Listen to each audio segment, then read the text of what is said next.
Imagine a scenario where someone is both the plaintiff and the judge in their own case. Sounds absurd, right? Well, Donald Trump has essentially positioned himself to do just that, claiming he has the final say on whether he should receive a staggering $230 million from the government for past investigations into his conduct. Trump has publicly stated that the government owes him a lot of money due to previous Justice Department investigations. But here's where it gets controversial. He also asserts that he gets to decide if he actually receives this money. It's interesting, 'cause I'm the one that makes the decision, right? He declared at the White House, responding to questions about claims he filed seeking compensation related to the FBI's search of Mar-a-Lago and the investigation into Russian interference in the 2016 election. These claims, initially reported by the New York Times, are now at the center of a potential ethical and legal firestorm. Essentially, Trump as president would be deciding whether Trump as a claimant receives taxpayer money for investigations that targeted Trump as a defendant. It's a loop so circular it almost defies comprehension. As Trump himself quipped last week, seemingly recognizing the inherent absurdity, "I'm suing myself.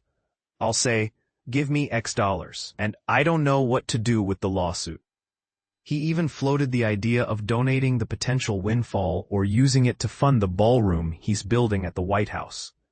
Seems a bit like an Alice in Wonderland scenario, doesn't it?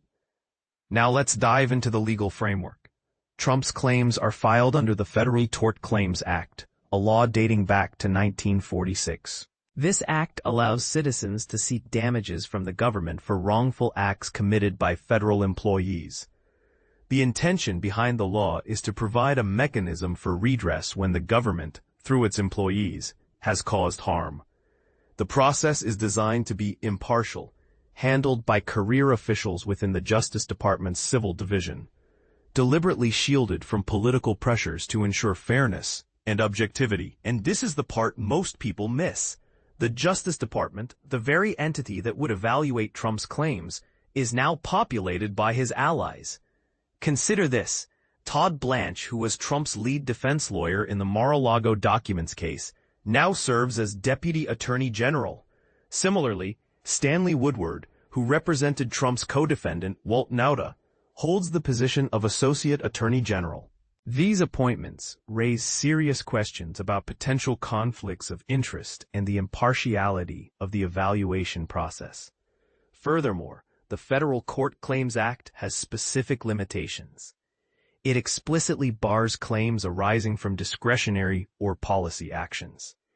This means that a president seeking compensation for law enforcement investigations into their own conduct is likely far outside the intended scope of the statute.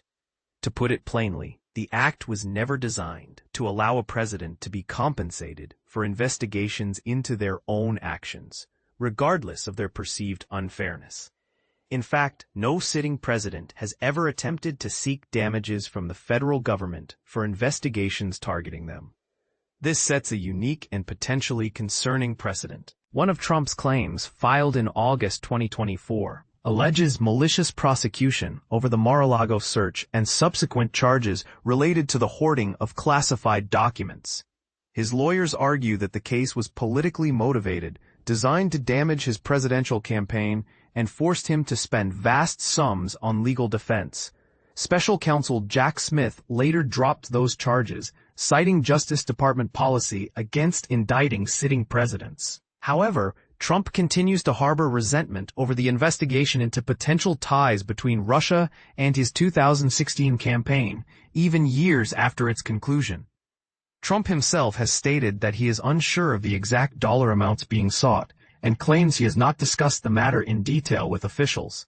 "All I know is that they would owe me a lot of money," he stated. In response to these developments, a Department of Justice spokesperson, Chad Gilmartin, released a statement emphasizing that, in any circumstance, all officials at the Department of Justice follow the guidance of career ethics officials.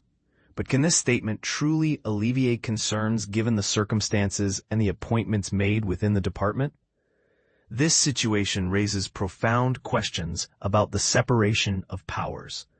the potential for abuse of authority, and the integrity of the legal system. Should a president be allowed to determine whether they are entitled to compensation from the government for investigations into their own conduct?